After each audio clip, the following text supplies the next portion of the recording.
Okay. So kita akan mula balik dengan daripada mana kita left off last week. So last week kita dah pun discuss. Okay, sebelum tu kita review dulu apa yang kita dah buat. So kita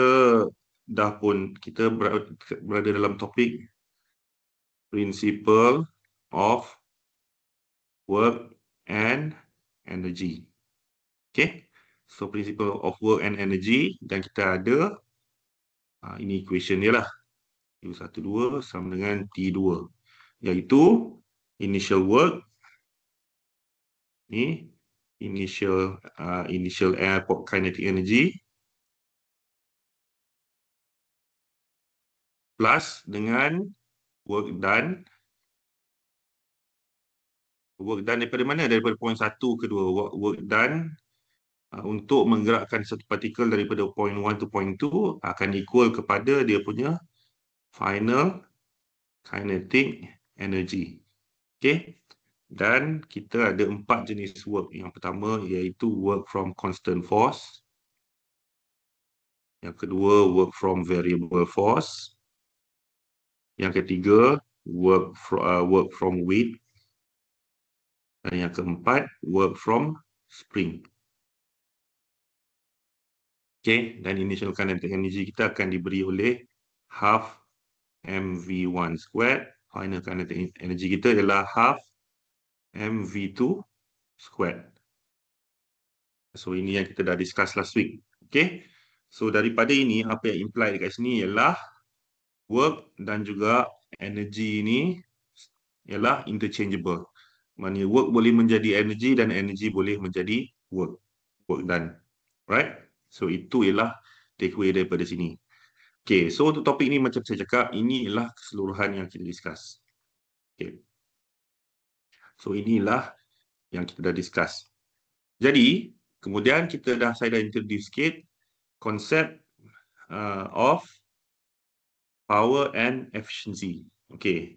So daripada equation ni, power P ni diberi oleh PU ataupun perubahan kerja, amount of work, divided by time interval. Maksudnya apa? Maksudnya unit adalah joule per second. Power ni sebenarnya rate of work done during this time interval. Maknanya ini adalah rate of work done. Rate ni kadar per masa. Jadi joule per second ni unit dia ialah joule per second ataupun watt. Jadi watt ni tidak mewakili berapa banyak energi, tapi berapa banyak energi yang kita spend dalam satu tempoh masa. Okay. Dan daripada equation ni juga, sebab kita tahu work tu diberi oleh F dot ds. Okay, dot product ds. Dan F dot product ds ni kita tahu ialah force yang acting on the particle in the direction of the displacement. Kena suruh orang naik kawan apa ni? Sekejap, siapa ni? Boleh tolong off awak punya ni, mic. Okay. So, kita tahu bahawa ini adalah definition of work kita. Okay. Inilah definition of work kita, iaitu F dot ds. Dot product ds, iaitu force acting in the direction of the displacement. Kita kalikan dengan displacement. Kalau kita bahagikan ini dengan dt, untuk kita cari rate, kita bahagikan ini dengan dt lah maknanya. Kita akan dapat ini ds dt ialah v. So tu sebab kita dapat power is equal to force dot product v. Force dot product v ataupun force in the direction of displacement or in the direction of the velocity, F dot product v. Okay, so ini ialah joule per second. Sekali lagi ya. Kalau inilah definition work kita. Inilah definition work kita. Work from point 1 to point 2 is equal to F dot product ds ataupun force in the direction of the displacement times ds. Okay, ini adalah definition of work. Tapi kalau kita nak cari dia punya power, power is work over delta t, time. Jadi sebelah sini pun kita kena bahagikan dengan masa dt. Dan kita tahu ds dt ni ialah dv. So tu sebab sini jadi P equals to F dot product V. Maknanya force in the direction of the velocity kali dengan velocity itu sendiri, dia akan jadi power. Unit dia kalau dekat atas ni, FDS ni unit dia joule. FDS bahagi dt ni akan jadi joule per second, joule per time, ataupun unit dia ialah watt. So itu ialah definition of power. Okay, rate of work done. Okay, setakat ni kalau boleh faham, tak ada soalan, boleh bagi thumbs up sikit.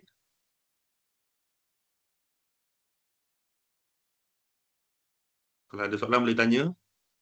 Kalau tak ada soalan, tolong bagi thumbs up sikit so saya tahu boleh faham.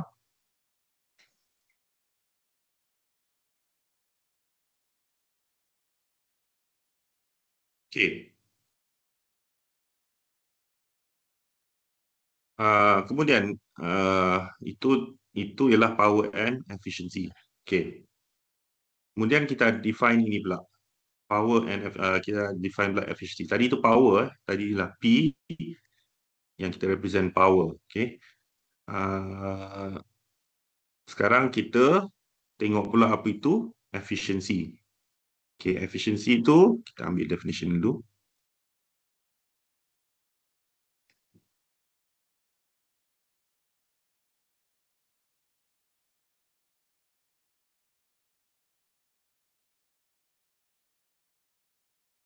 Okay, efficiency itu diberi oleh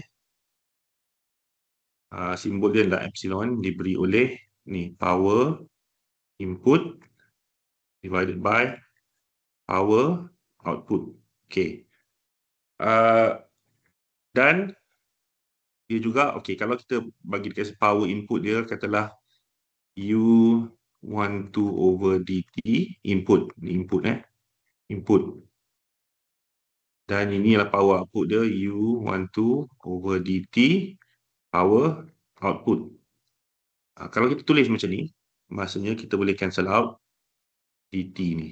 Sebab dia sama. So yang kita tinggal ialah U12 input bagi U12 output.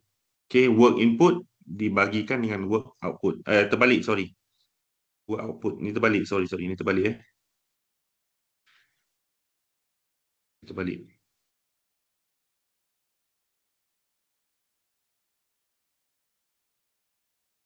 Power output. Power input. Ini power output, ni power input. So kita akan dapat sini power out over power in. Okay, jadi macam tu. Okay. So daripada power output bahagi power input ni, kita boleh, kalau kita tulis dalam equation ni, kita boleh cancelkan dt ni. So yang kita tinggal ialah work out over work in. Dan kita tahu work ni juga boleh interchangeable dengan energy. So dia akan jadi energy out bahagi energy in. Okay. So efficiency ini juga boleh dikira in terms of energy out bagi energy in. Jadi dekat sini, okay, cuba bayangkan satu kereta. Kereta, okay, kereta macam ni lah dia jalan. Okay, so kereta ni energy yang kita bagi, energy in dia sebenarnya ialah dia punya gasoline.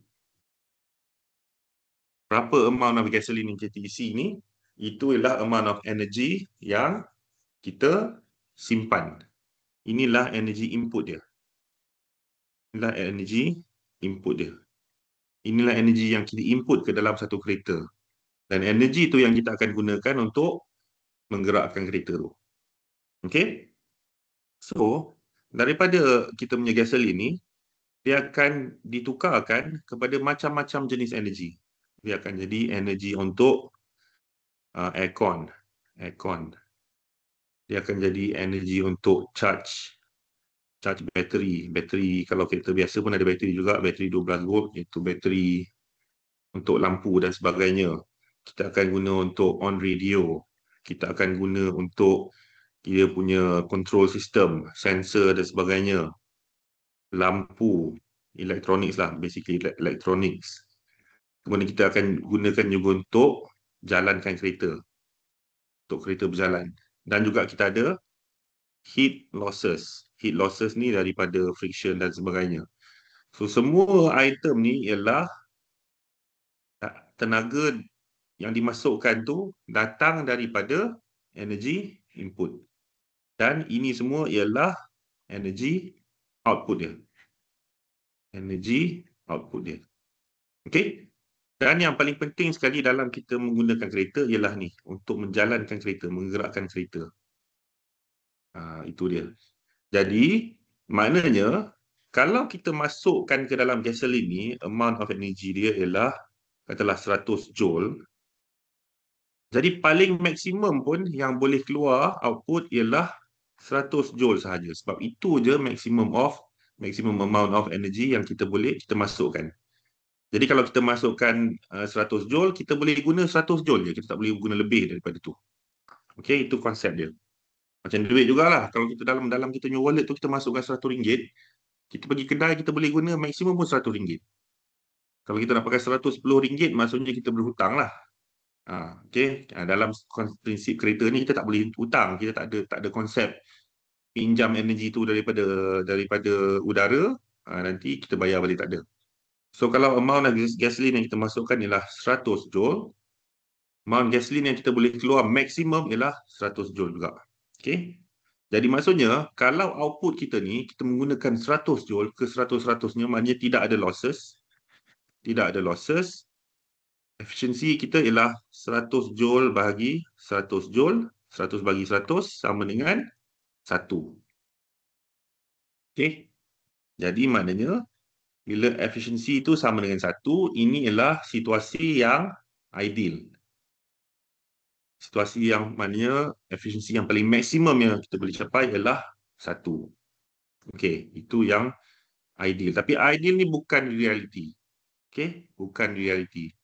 Sebab dalam reality, kalau kita masukkan 100 joule, kita tak akan boleh pakai 100 joule sebab apa? Kita ada heat losses.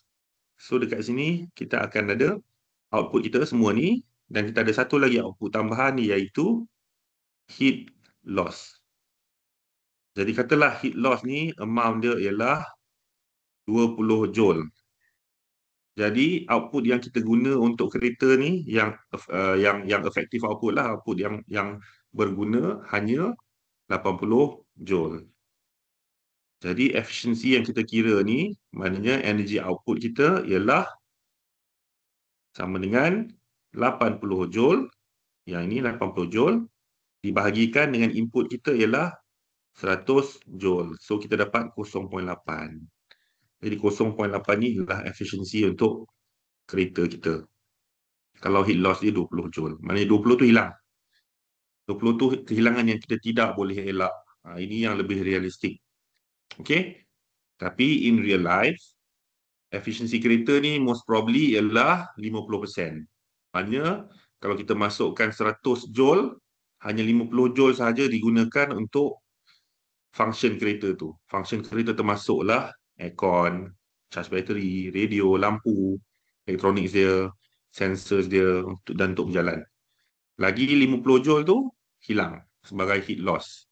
Heat loss daripada mana? Daripada rintangan angin, daripada friction dengan jalan dan sebagainya. Okey. Jadi efisiensi kereta biasanya dalam 0.5. Mungkin kereta-kereta lebih baru ni lebih sikit, 0.6 tapi dalam range yang itulah. Itu sebab kalau kita beli apa-apa appliances contohnya, penting untuk kita tengok efisiensi. Sebab apa? Efisiensi itu sebenarnya akan translate kepada duit. Okey. Kita ambil contoh satu lagi. Contohnya kalau kita beli aircon lah. Okey.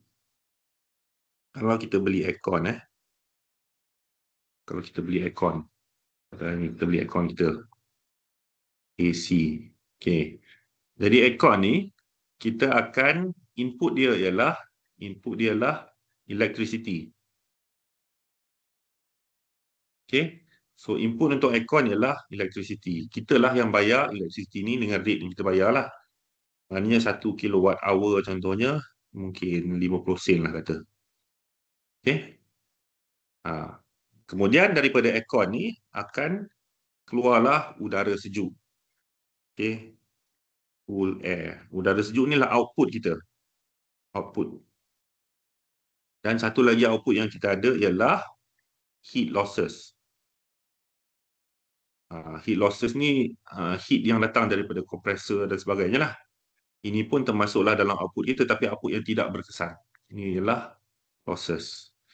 So kalau kita beli aircon ni, jumlah tenaga yang masuk ialah 1 kilowatt hour, tapi output udara sejuk ni ialah equivalent kepada 0.5 kilowatt hour. Maksudnya kita akan loss sebanyak 0.5 kilowatt hour lagi. Jadi untuk case ni kita punya efficiency ialah output dia ialah 0.5, yang ni input dia ialah 1 kilowatt hour. 0.5 bagi 1, kita akan dapat 0.5. Okay. So efficiency aircon ni ialah 0.5. Tapi katalah kalau kita beli aircon yang lebih efisien, kita beli harga aircon tu mahal sikit, tapi aircon tu dia dah bagi tahu star rating dia lah 5 bintang. Okay, star rating dia lah 5 bintang. 2, 3, 4, 5. Okay, ini adalah aircon yang lebih efisien. So, input dia masih lagi sama, 1 kWh. Tapi untuk aircon yang lebih efisien ni, mungkin output dia ialah 0.8 kWh dan losses dia pula ialah 0.2 kWh. Jadi untuk aircon yang ni, kalau kita kira yang 5 bintang ni, dia akan jadi 0.8 output dia bahagi 1 sama dengan 0.8. So ini adalah aircon yang 5 bintang ni, dia akan lebih efisien bila dibandingkan dengan aircon yang kurang bintang tadi. Jadi walaupun harga aircon ni lebih mahal, tapi sebenarnya kita untung dari segi efisiensi dia. Okay, so ini adalah konsep efisiensi dan konsep yang awak perlu consider dalam apa-apa mechanical devices. Bukan saja aircon, kereta, aircon, peti ais, television, lampu-lampu contohnya. Contohnya lampu biasa dengan lampu LED. Lampu LED tu lebih efisien sebab apa? Dengan amount of energy yang sama dia pakai, keterangan dia punya terang tu lebih daripada lampu biasa. Maknanya dia lagi murah lah. Okay. Okay. So setakat ni ada apa-apa soalan? Kalau faham, minta tolong bagi thumbs up.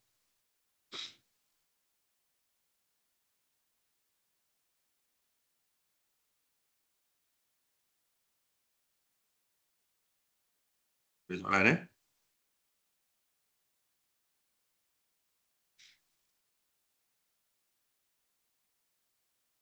Okay, kalau tak ada soalan, kita akan sambung. So kita dah tengok tadi konsep power and efficiency dan juga macam mana penggunaannya dalam real life kita. Tapi ini point yang penting dalam real life, okay, efisiensi suatu mesin tu mesti kurang daripada 1. Sebab apa? Kita takkan ada mesin yang tidak ada losses.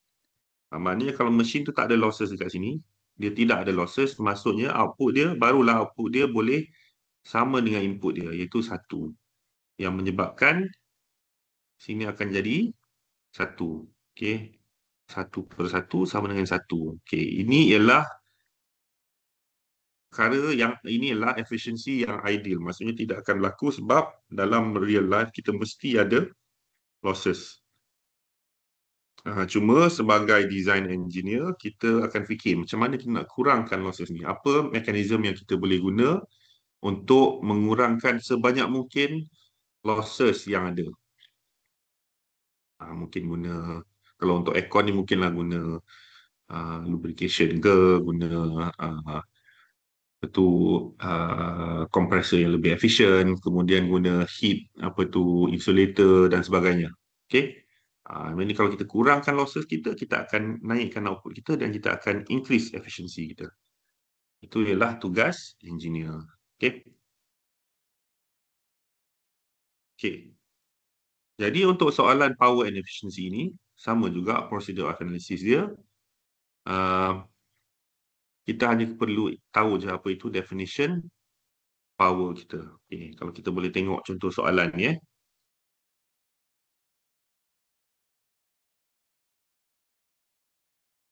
Okay, contoh ni lah.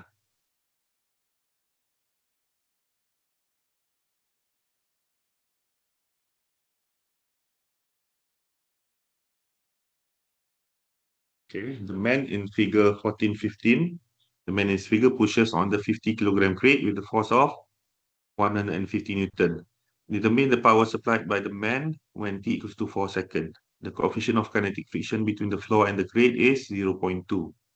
Initially, the crate is at rest. Okay. So, macam biasa, untuk soalan ni kita kena kira dulu dia punya, kita tulis dululah maklumat dia. Okay. So, kita ada initial, kita ada final, dan kita ada others. Okay.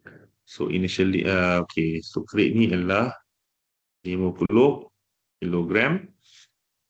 Dan kita ada force of 150 Newton in this direction. Okay. Kita ingat bila kita tengok ada force ni, kita evaluate force ni constant ataupun tidak.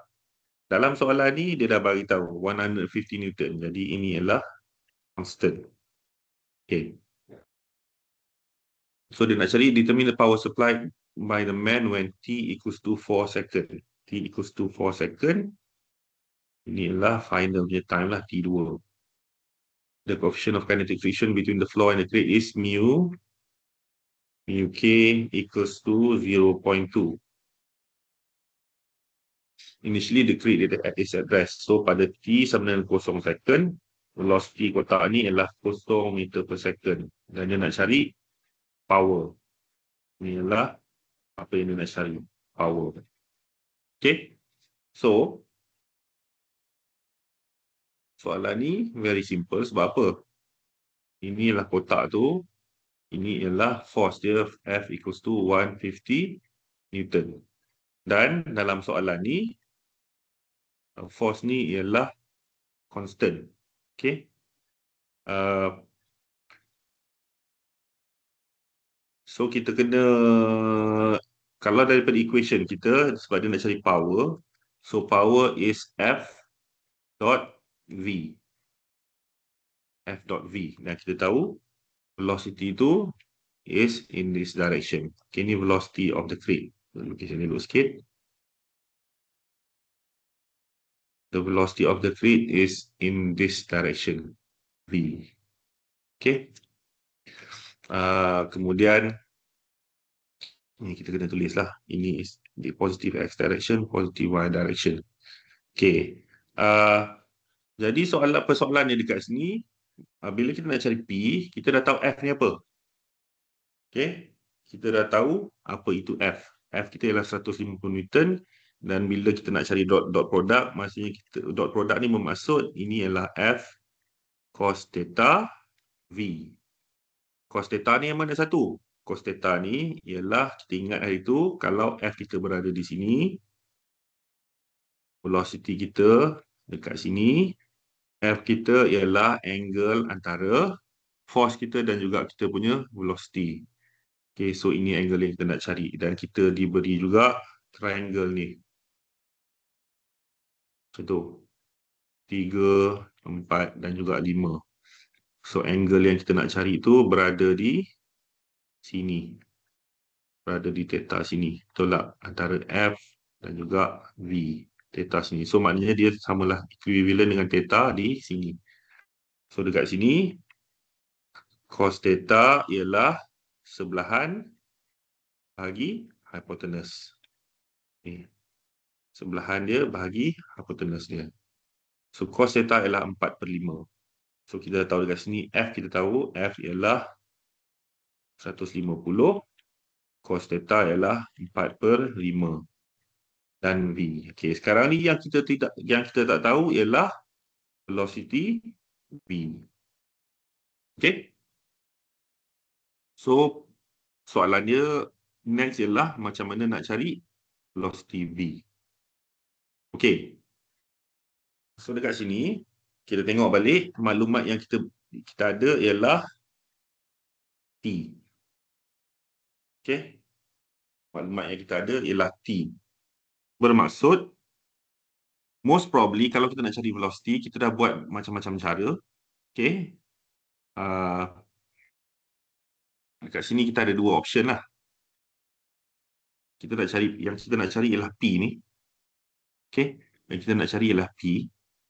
So, daripada sini kita tahu kita kena cari F dot product. F dot product V. Dan kita tahu F dot product V ialah F cos theta V. Kita dah pun jumpa F cos theta. Tapi kita tak tahu V tu apa lagi. So, kita kena carilah V tu apa. Okey. Jadi, kalau kita tengok balik kepada kotak ni. Okey. Kalau kita padam ini dulu. Okey. Bila kita tengok nombor 1, kita ada friction. Friction tu ada. Sini ialah friction. Okey. Kalau kita tengok kotak ni. Dan kita tahu nak cari velocity. So, setakat ni kita ada sebenarnya 3 cara yang kita boleh guna untuk cari V. Okey. Sebab apa saya kata kita ada 3 cara? Sebab kita ada F yang constant. Bila kita ada F yang constant, maksudnya kita ada acceleration yang constant. Kalau kita ada acceleration yang constant, maksudnya kita boleh pakai kinematic equation. Okey. F sini constant, friction pun constant. So, kita boleh pakai kinematic equation sebab kita punya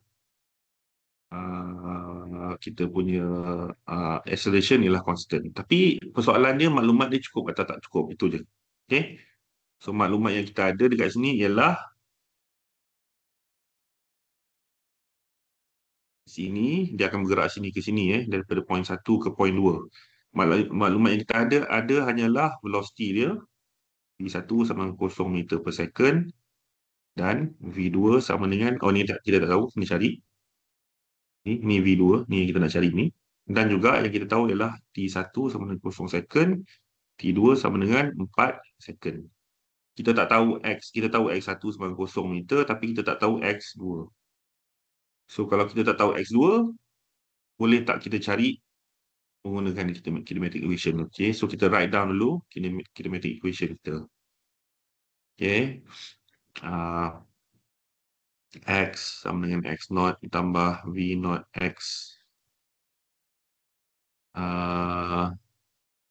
tambah setengah ACT kuasa 2. Okay, kita tak tahu X ni semua. Kita boleh cari AC kalau kita tahu F. Itu satu lah. Kemudian kita ada Vx sama dengan V0 X tambah ACT. Kita tak tahu V, kita tahu T, kita kena cari A juga. Dan kita ada apa satu lagi? V kuasa 2 sama dengan V0 X kuasa 2 tambah 2 AC X minus X0. Ini yang ketiga. Okay, yang ni tak ada T. Okay, so semua ni nampak. Buat masa ni kita kena tahu A kalau kita nak cari. So, kita tak boleh pakai lah. Kita kena tahu acceleration baru kita boleh cari. Okay, so kita tak payah pakai yang ni dulu. Okay. So, next apa yang kita boleh pakai? Kita boleh pakai konsep prinsip F equals to MA. Okay. So, kalau kita pakai prinsip F equals to MA,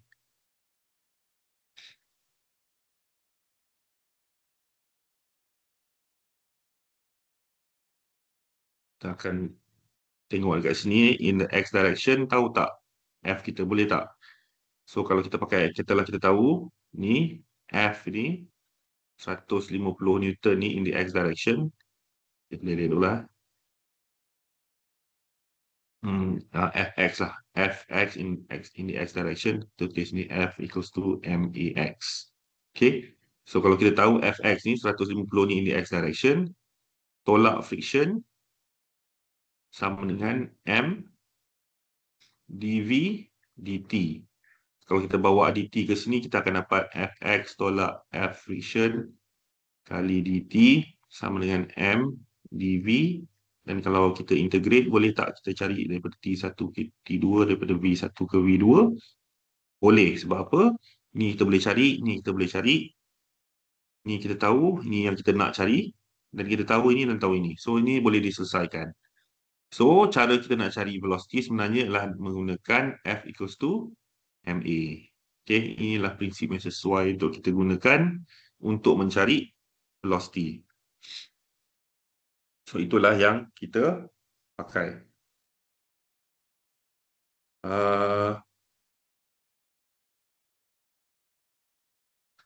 Jadi, daripada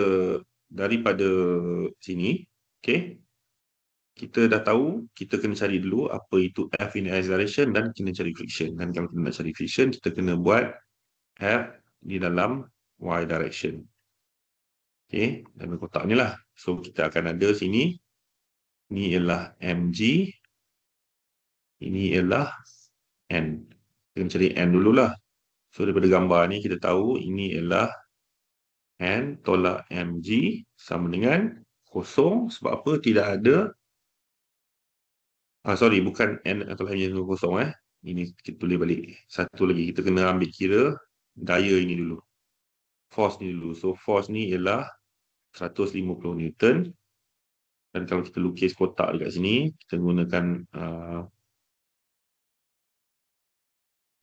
rectangular system, kita akan dapat Fx dan juga Fy. Okay.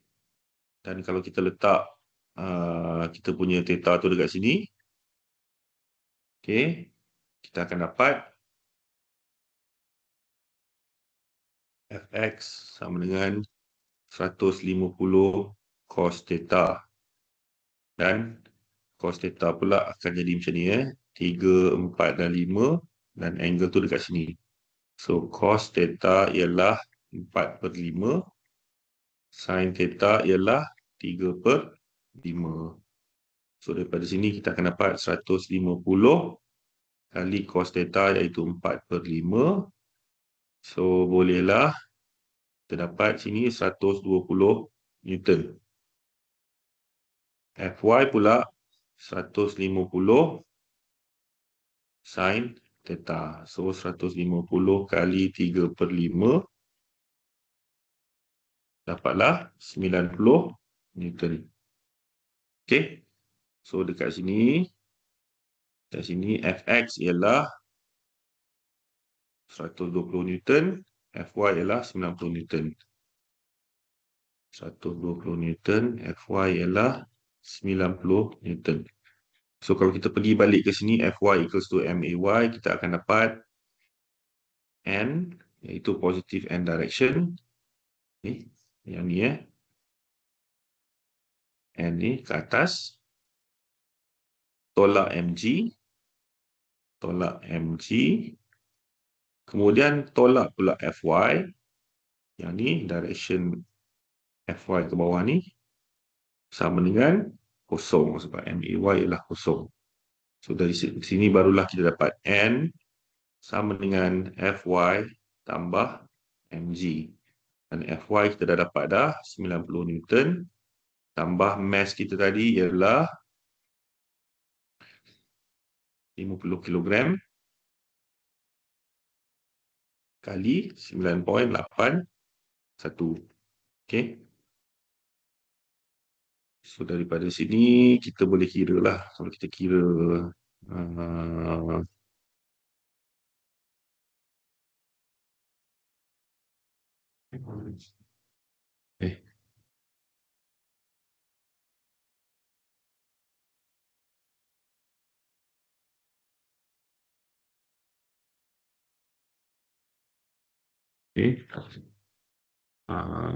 apa tadi 50 kali 9.81. Kita akan dapat 490.5. Kita akan dapat 90 tambah 490.5. 90.5. So kita dapat 580.5 Newton. Ini ialah kita punya N. So daripada sini bolehlah kita kira kita punya friction, iaitu mu K kali N. Kita dapat 0.3 kali 580.5. Kita akan dapat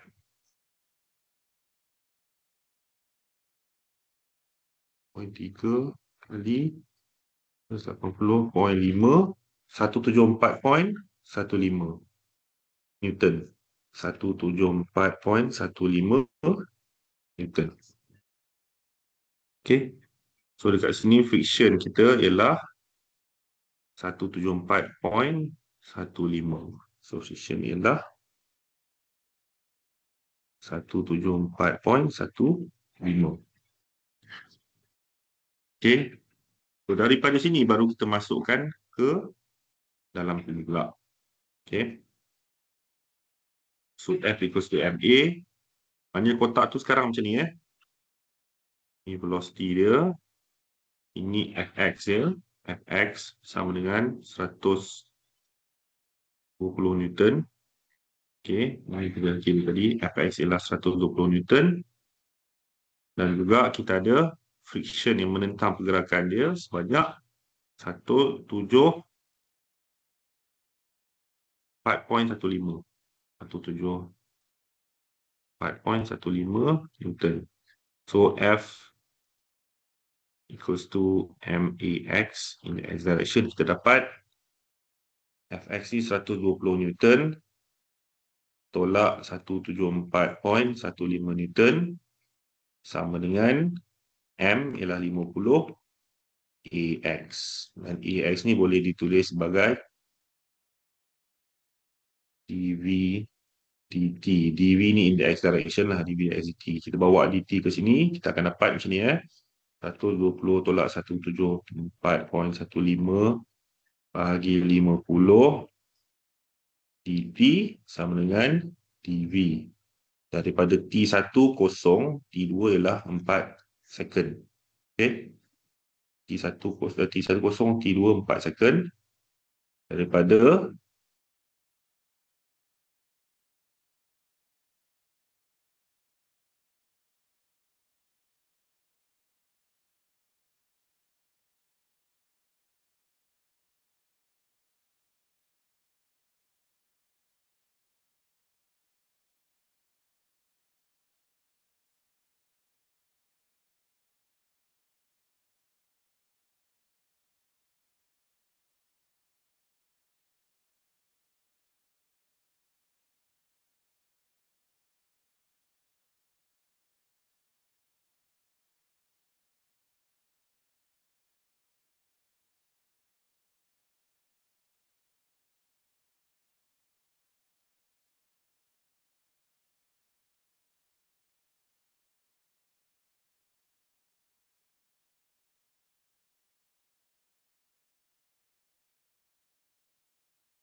boleh dengar ke? Dengar, sir. Okey, sorry. Saya punya internet betul sebenarnya.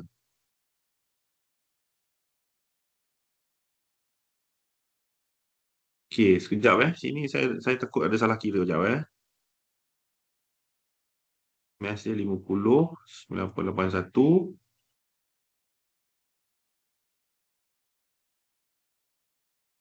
Okey, saya ada salah kira dekat sini.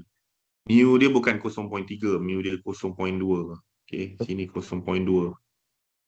Saya salah tulis. Mu dia lah 0.2. Jadi, friction dia tadi ialah bukan 174. Saya salah kira dekat sini. 116.1 sir. Berapa? 1? 116.1.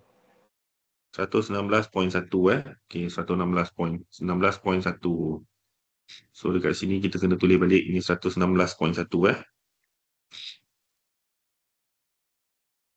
Newton, jangan lupa 116.1 Newton. So dekat sini jadi 116.1.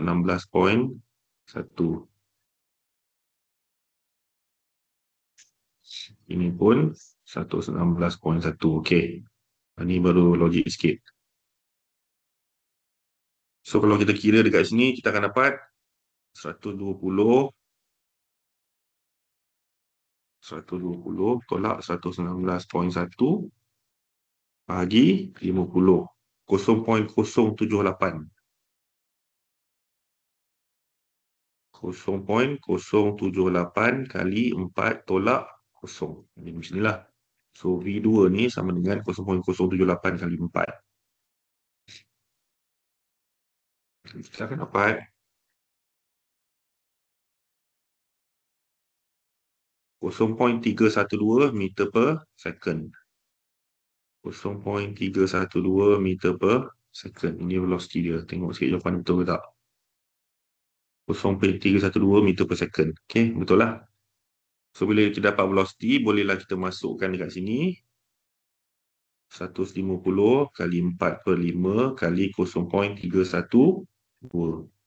So ni kita akan dapat 30, dapat 120 kali 0.312. Okey. So kita dapat 37.44. Power dia adalah 37 point. So jawapan dia ialah ni, power di sini daripada kiraan ni, power dia ialah 37.4 watt. So inilah jawapan dia 37.4 watt. Okey.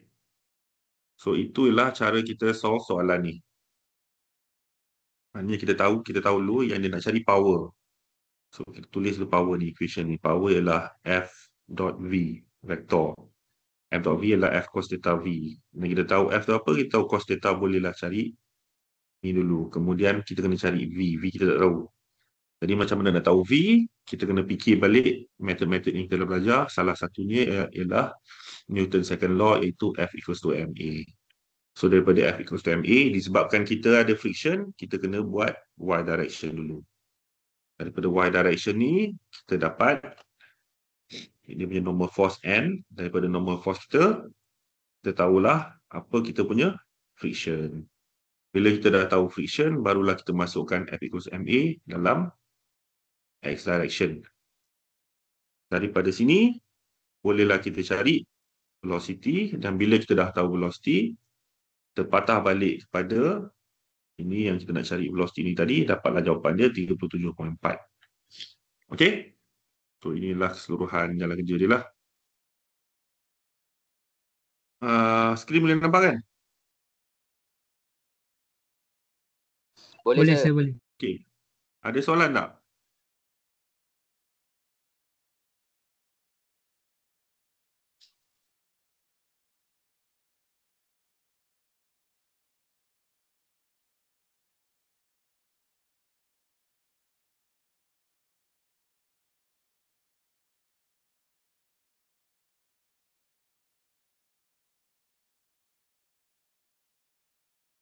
Soalan?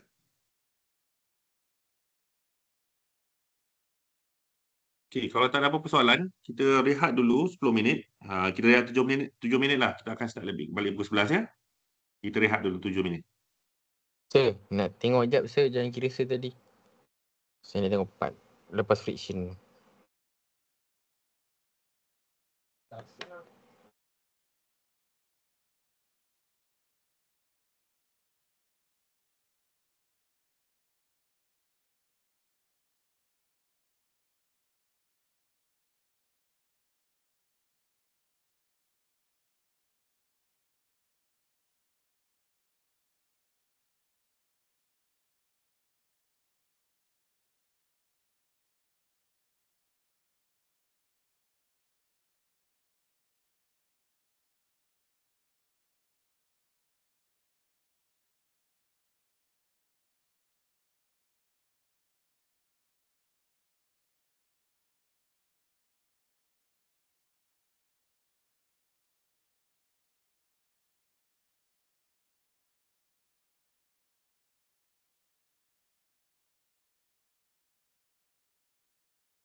Okay, kita sambung So kita akan okey, ni soalan ni dalam saya tak belah, tak buat soalan ni.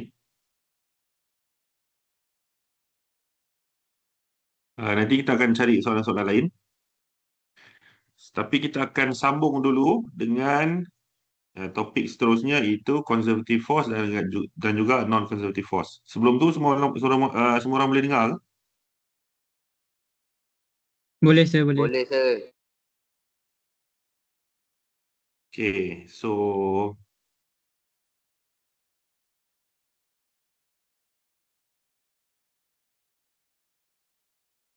okay. So kita ada tadi kita dah tadilah. Okay, kalau ingat balik, kalau kita recall balik, ini ialah kita punya general equation kita, main principle kita lah. T1 tambah sum of U12 sama dengan T2. Okay, dan U12 ni ialah 4 jenis work, betul tak? Nombor 1, work from constant force. Nombor 2, work from variable force. Nombor 3, work from weight.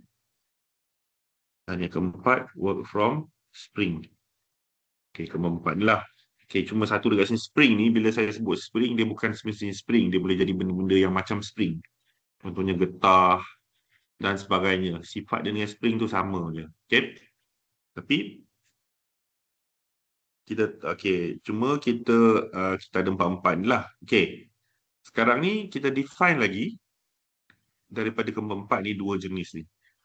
Conservative force dan juga non-conservative force. Okay.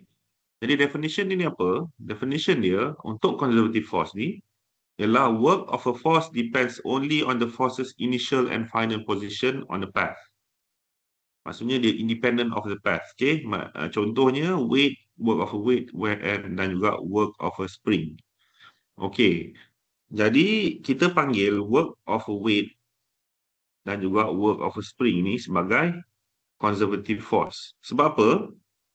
Cuba kita bayangkan ada satu bola. Satu bola ni jatuh daripada position ni sampailah ke lantai. Kat sini. Okay, so ni position 1, ni position 2 dia. Dan kita nak cari work dia ialah negatif mg delta y. Delta y dia macam ni lah. Ini delta y dia. Delta y. Okay, so ini adalah work from weight. Kita ambil pula satu lagi contoh. Contoh yang kedua, kita ada satu bola yang jatuh, yang turun daripada satu slide. Daripada tinggi sini, dia ke sini. Okay, so dia bergerak dari sini sampailah sini. So ini point 1, ini final position point 2. Work from weight dia juga dikira hanya daripada titik sini dia sampailah ke sini, delta y dia. So work from weight dia juga sama juga, negatif mg delta y. Okay. So dalam gambar ni, walaupun pergerakan bola ni yang pertama ni daripada atas ke bawah, macam tu, macam inilah, atas ke bawah. Pergerakan bola yang kedua ni pula daripada sini ke sini. Maknanya pergerakan bola yang kedua ni lagi jauh daripada pergerakan bola yang pertama. Tapi bila kita tengok work hanya daripada weight dia sahaja, sama sahaja. Maknanya dia bergantung hanya kepada delta y. Dia tidak bergantung kepada berapa jauh dia berjalan. Berapa jauh dia berjalan ni tak penting. Dia yang penting hanyalah delta y ni sahaja. Delta y. Okay, so work macam ni ialah apa yang kita panggil sebagai conservative force. Contoh dia weight dan juga spring. Okay, jadi untuk weight dan juga spring, yang penting ialah initial position dia dekat mana, final position dia dekat mana. Itu je.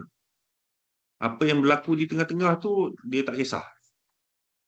Okay, boleh faham tak konsep ni? Kalau faham, bagi thumbs up sikit.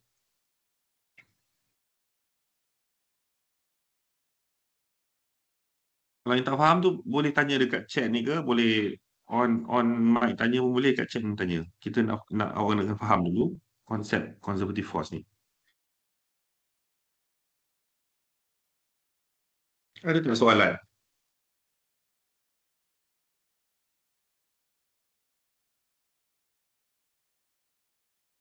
Boleh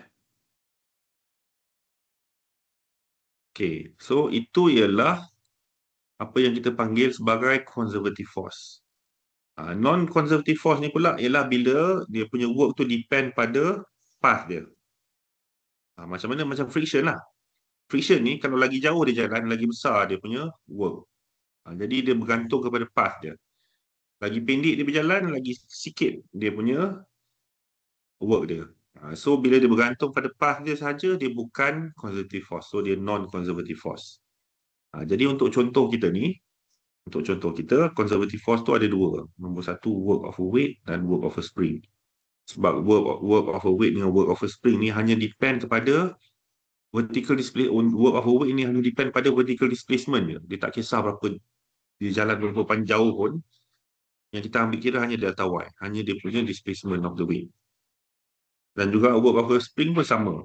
Dia tak kira lah berapa panjang dia dipanjangkan berapa ke. Yang penting ialah berapa banyak elongation dia dengan berapa banyak spring dia. Dia tak kisah pun dia berapa jauh dia pergi. Okay, so ini ialah dua jenis conservative force yang ada. Okay, so bila kita dah faham konsep conservative force, okay, jadi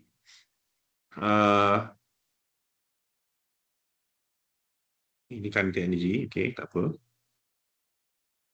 Kita boleh simplify, katalah kita punya soalan tu hanya ada conservative force, okay. Kita patah balik kepada kita punya main principle kita. T1 tambah U12 sama dengan T2. Okay. So katalah kita ada ini ialah setengah MV1 kuasa 2, ini ialah setengah MV2 kuasa 2. Okey, katalah kita ada satu soalan di mana dia punya work ni hanya conservative force.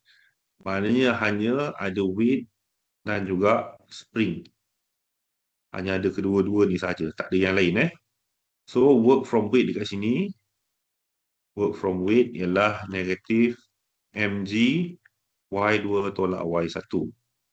Ni work from weight. Work from spring pula ialah negatif 1/2k L2 kuasa 2 tolak L1 kuasa 2. Jadi macam ni So kalau kita susun ni balik, kita akan dapat macam ni Kita akan dapat T1 iaitu setengah MV1 kuasa 2 tolak mg y2 tolak y1 tolak 1/2k L2 kuasa 2 tolak L1 kuasa 2 sama dengan T2. Dan ni akan jadi T1 tambah mg y1 tolak mg y2 tolak tambah setengah k L1 kuasa 2 tolak setengah k L2 kuasa 2 sama dengan T2. Dan kalau kita bawa yang ni dan juga yang ni ke sebelah kanan, ke sebelah sana, kita akan dapat macam ni T1 tambah MGY1 tambah setengah K L1 kuasa 2 sama dengan T2 tambah MGY2 tambah 1/2 KL2 kuasa 2. Okey? So nampak ni. Kita akan dapat ini Y1, ini L1. Ni untuk T1, ini T2, MG2, L2. So dekat sini, ini semua kita boleh rumuskan sebagai V1, ini semua sebagai V2. Ini yang kita panggil sebagai potential energy, potential work. Potential work Sekejap, tengok balik. Saya termal. Okay, potential energy. Okay. So, kita boleh tulis balik. Ini potential energy, ini V. Kita ada potential energy daripada gravity. Ini potential energy daripada gravity. Ini potential energy daripada spring, elastic. Ini VG1, VE1. Ini potential energy daripada gravity pada point 2, ini potential energy daripada spring point 2. So kita boleh tulis equation ni jadi T1 tambah VG1 tambah VE1 sama dengan T2 tambah VG2 tambah VE2. Okey. Ataupun T1 tambah V1 sama dengan T2 tambah V2. Okey, jadi maksudnya apa? Maksudnya kalau kita ada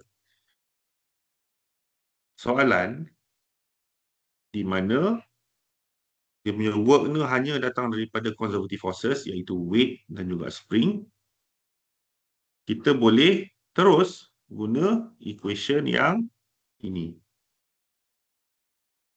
Di mana kita boleh kira dia punya potential energy ni macam ni. Tambahkan dia. So, dia jadi lagi senang.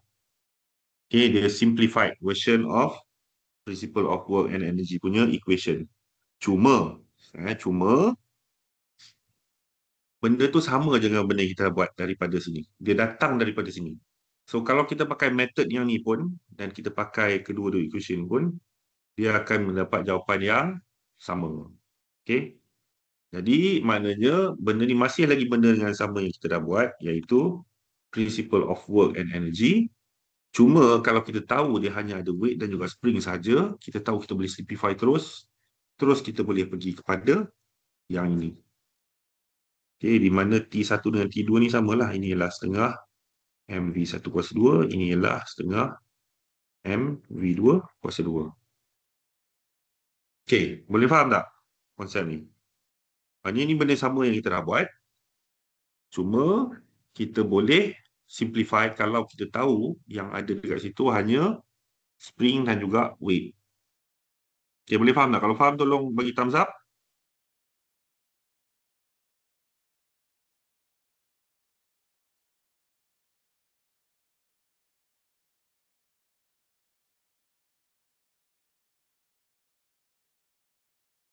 Okay, ada tak soalan? Ada apa soalan? Siapa-siapa ada soalan?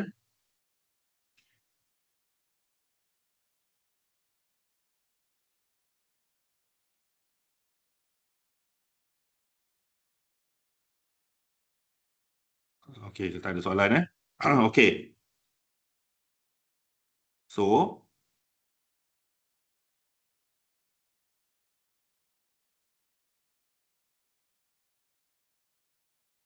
kita tengok sikit contoh soalan. Okey. So, kita cuba ambil contoh soalan yang inilah. Ini ini soalan yang simple sikit. Tapi kita ambil soalan ni dulu Kita nak tahu potential energy saja. Okey.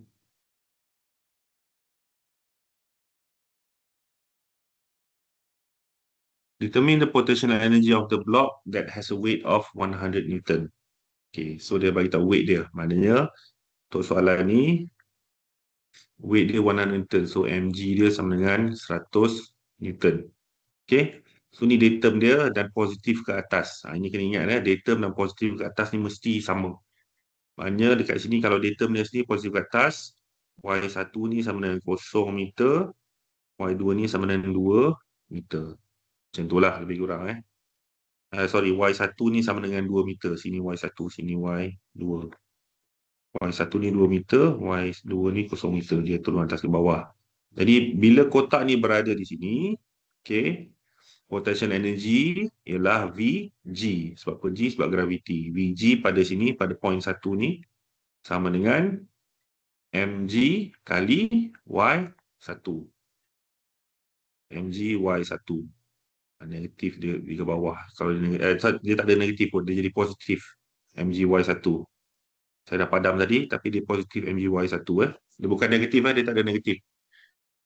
Dia mg Y1, so kita akan dapat 100 Newton kali 2 meter. Jawapan dia ialah energy. Okey, 100 Newton kali Y2, so jawapan dia ialah 200 Joule. Okey, jawapan dia ialah 200 Joule. Okey. Soalan? Kalau tak ada soalan, bagi thumbs up.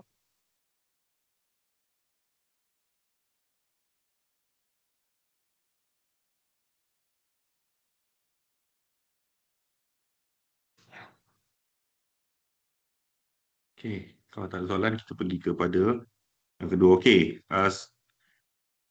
mungkin ada yang ada soalan tapi tak tanya ke apa ke, malu nak tanya ke, awak memang dah tak ada kat sini ke. Kita ada ni ialah pre-recorded, so nanti tengok balik tolong tengok balik. Boleh tengok balik.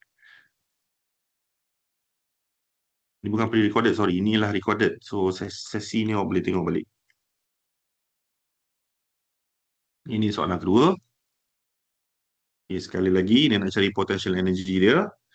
Ini datum dia. Dan maknanya ke atas ni mesti positif. Okay. Positif ke atas ni saya ulang banyak kali. Ini penting. So, dia position dekat sini. Ini Y1 sama dengan 3 meter. Y2 sama dengan 0 meter. So, dan dia punya mg dia ialah masih lagi 100 Newton dia cakap tadi. So, Vg pada point 1 ialah mg Y1 iaitu 100 Newton kali 3 iaitu 300 Joule. Okay.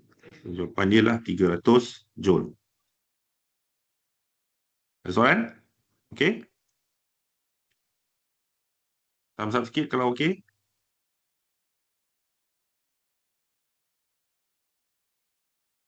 Sekejap saya sambung. Sekejap.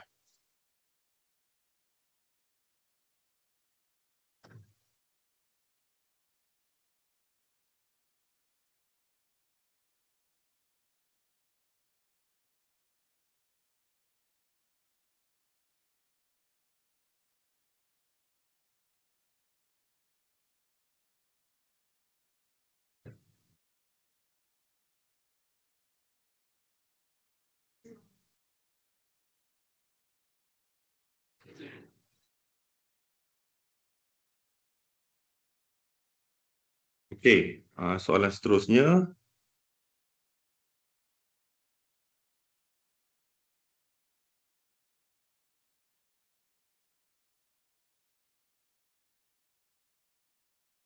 Okay, ini soalan seterusnya. Okey, datum soalan ni, datum dia berada di sini dan kotak dia pun berada dekat sini. Jadi dekat sini, ialah datum dia positif mesti ke atas. Dan pada datum ni Y sama dengan 0 meter. So, dia punya potential energy untuk graviti dia, okey, sama dengan mg kali Y iaitu 100 Newton kali 0. So, potential energy dia pada point ni ialah 0 Joule. Okey, 0 Joule. Okey, kemudian yang ni pula.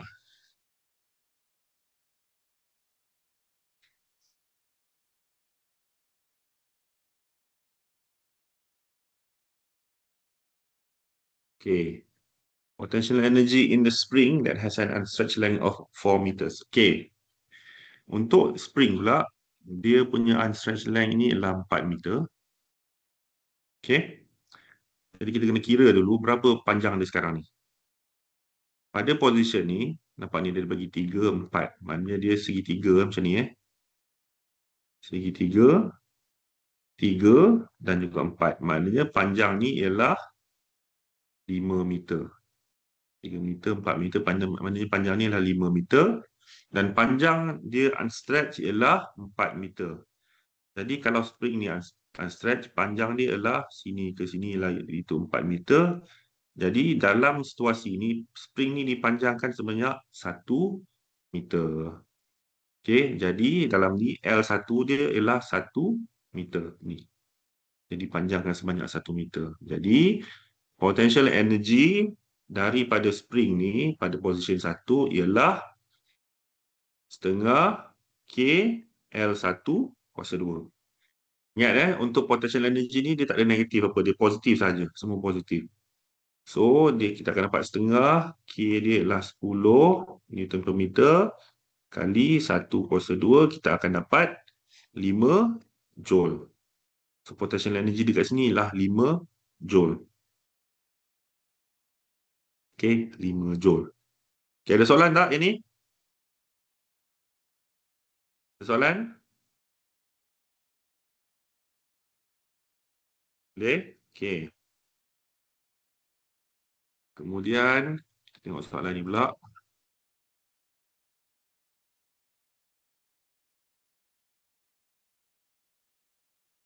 Sekali lagi, soalan yang sama, yang lebih kurang sama. Unstretched length dia ialah 4 meter tadi. So, kita kena kira dulu berapa panjang spring ni. Sini kita ada macam ni. 6, 8 maknanya panjang ni ialah 10. Dan unstretched length spring ni ialah 4 meter. Jadi panjang dia sini ialah 6 meter. Jadi L1 ialah 6 meter. Stretch dia spring ni di stretch sebanyak 6 meter pada position 1 dekat sini. So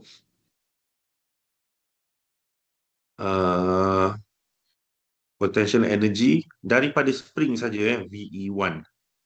Potential energy daripada spring saja pada position ini ialah setengah KL1 kuasa 2 sama dengan setengah kali 10 kali 6 kuasa 2. Maknanya 6 kali 6, 36. Jadi 360 bagi 2 sama dengan 180 joule. So 180 joule ni ialah panjang, ialah potential energy daripada spring sahaja. Daripada spring sahaja. Soalan dia minta potential energy in the spring. Okay. Tapi disebabkan spring kotak ni, dalam kotak ni dia jatuh atas ke bawah, maknanya dia juga ada potential energy daripada graviti. Tapi dalam soalan ni dia tak tanya. So dia hanya tanya dalam soalan ni potential energy daripada spring saja. So kita kira kinetic untuk ni elastic energy ni saja. Okay? Ada soalan? Kalau tak ada soalan, sama-sama sikit.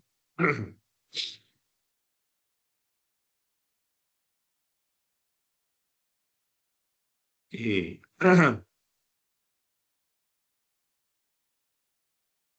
Kita pergi kepada soalan seterusnya ini.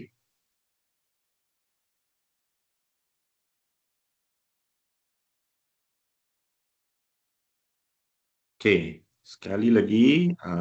Okay. Panjang spring ni ialah macam ni. Ini ialah 30 degree. Panjang ni ialah 5 meter. Okay. Jadi unstretched length spring ni ialah 4 meter. Unstretched length. Jadi maknanya spring ni dipanjangkan sebanyak 1 meter. So L1 ialah 1 meter. Okay. Jadi potential energy of the spring pada position 1 ialah setengah KL1 kuasa 2, iaitu setengah kali 10 kali 1 kuasa 2 sama dengan 5 joule.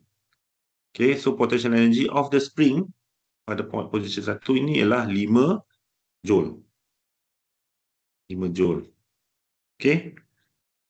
Ini jawapan dia lah 5 joule. Sebab apa? Soalan dia minta potential energy in the spring. Tapi sebenarnya potential energy dekat sini untuk collar ni dekat sini yang wujud in real life bukan hanya spring. Kita juga sebabkan dia ada elevation kat sini, elevation daripada datumnya. So ini adalah datum dan dia positif ke atas. Maknanya dekat sini awak boleh juga kira dia punya elevation dia. Okay, elevation dia boleh kira macam mana? Kita boleh kira sinilah, maknanya elevation dia delta Y ni, delta Y ialah 5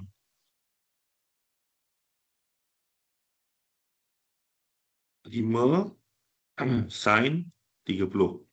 So maknanya 2.5 meter. So delta Y ni 2.5 meter. Maknanya Y2 ni sama dengan 0 meter sebab dia datum.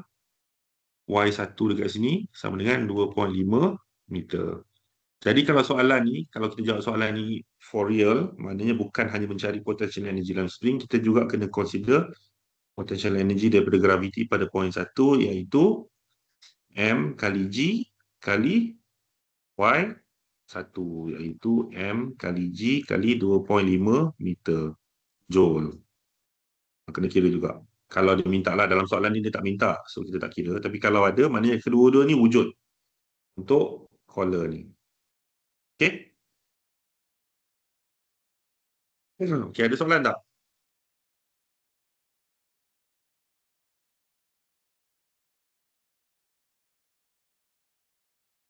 Okey, kalau tak ada soalan, sekarang 11.25, kita cuba satu lagi soalan Okey, kita cuba soalan ni lah. Soalan ni.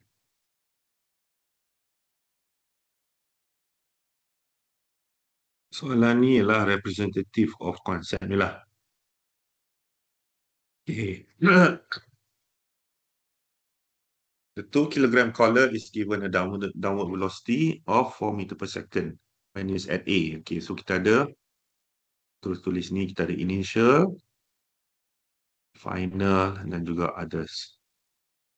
Initial ni pada point A, final dia pada point C. Okay. The mass of the collar is 2 kilogram. The 2 kilogram collar is given a downward velocity of 4 meter per second. So VA ialah 4 meter per second at A. Okay, katalah, okay, let's say kita set ini sebagai datum kita. Ini datum kita, dan dalam soalan macam ni saya cakap positif ke atas. Okay, positif ke atas. Okay, so kalau ni datum kita dan positif kita ke atas, maksudnya VA ni lah negative 4 meter per second. Sebab dia downwards. Okay. If the spring has an unstretched length of 1 meter, okay, unstretched length of the spring is 1 meter. L0 ni lah unstretched length of the spring, 1 meter. And stiffness K equals to 30 Newton per meter.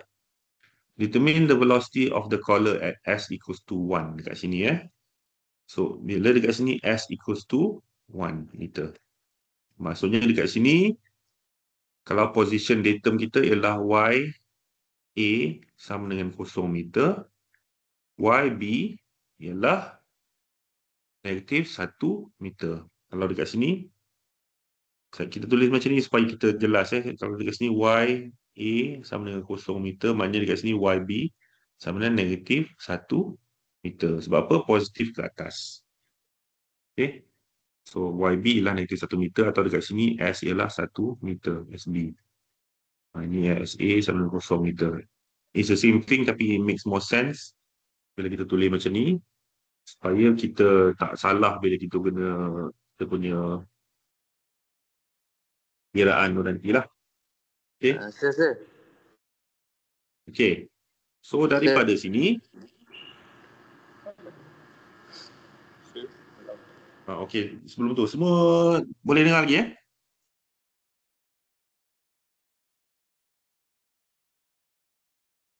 Dengar boleh dengar Okay.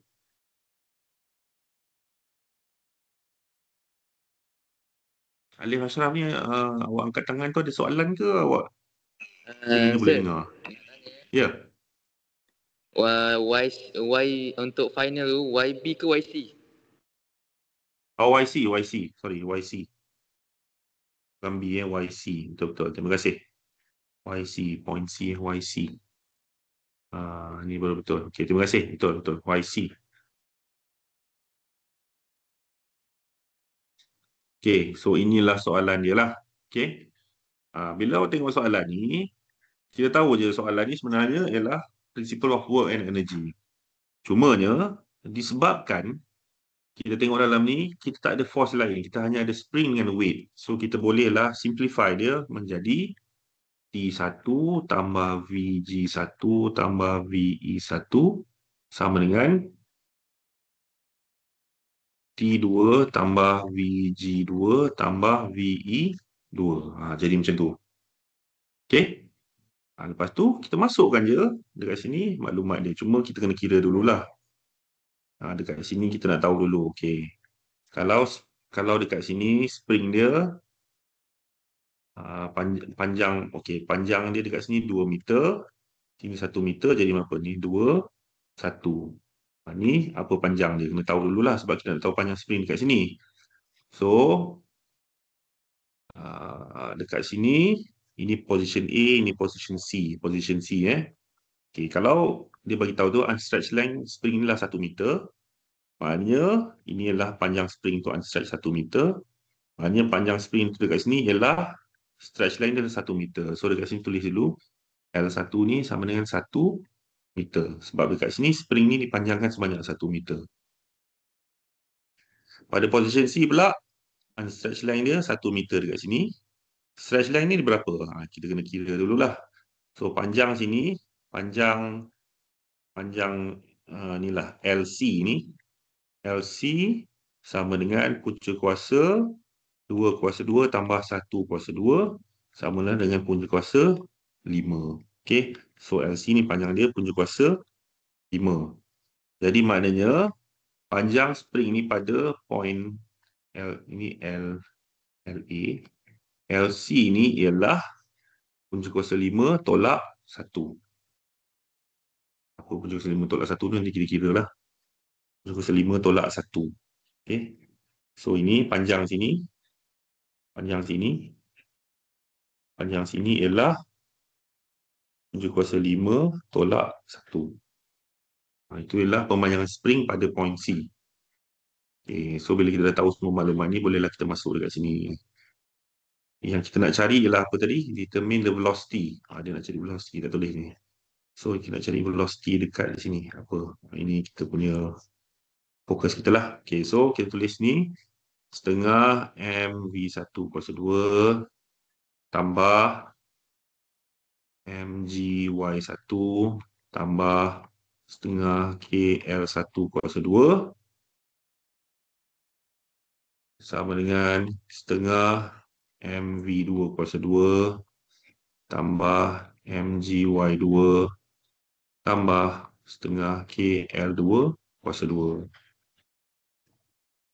Dan masukkanlah maklumat dekat sini. Setengah m ni apa?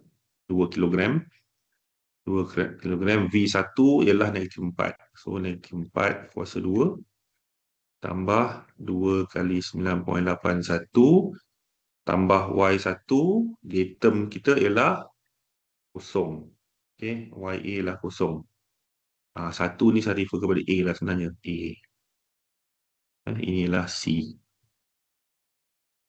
Okay. Ini semua C. Okay. Tambah setengah kali K tadi ialah 30. 30. LA tadi ialah 1 kuasa 2. Sama dengan setengah kali M kali VC kuasa 2. Kita tahu VC ni kita cari. Tambah M G YB kita ialah YC itu ialah -1. Tambah setengah kali K kali punca kuasa 5 tolak 1 kuasa 2. So kalau kita kira ni semua, kita akan dapat, kita potong ni 2 boleh potong. Ini jadi 15. Ini jadi kosong. Ini boleh potong. Ini jadi 15. So kita akan dapat 16 tambah kosong tambah 15 sama dengan VC kuasa 2 tolak 9.81 kali 2. Okey, tolak 9.81 kali 2 tambah 15 kali punca kuasa 5 tolak 1 kuasa 2. So kalau kita bawa semua ni sebelah kiri, kita akan dapat VC sama dengan 16 tambah 15 ialah 31 tambah 9.81 kali 2 tolak 15 kali punca kuasa 5 tolak 1 kuasa 2 dipunca kuasakan semua sekali.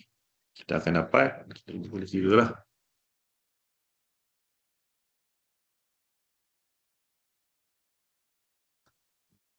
Kuasa, silap. 31 tambah 9.81 kali 2.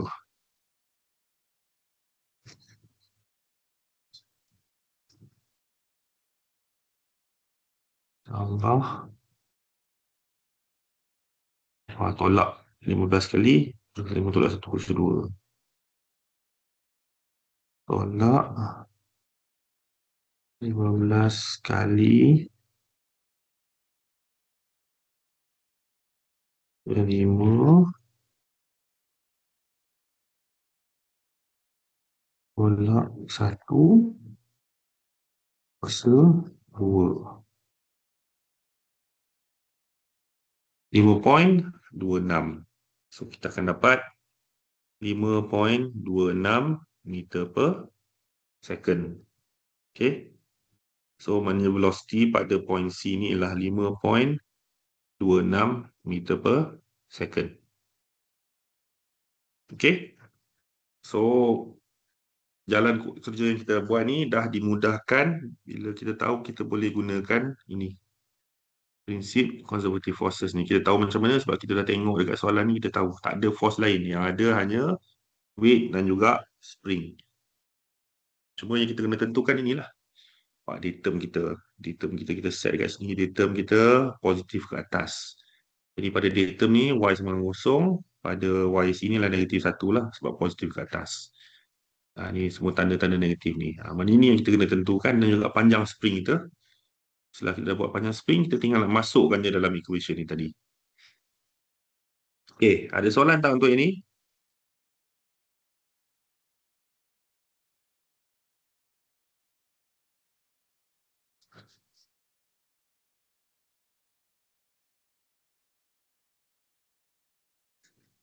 Apa soalan? Soalan lain ada?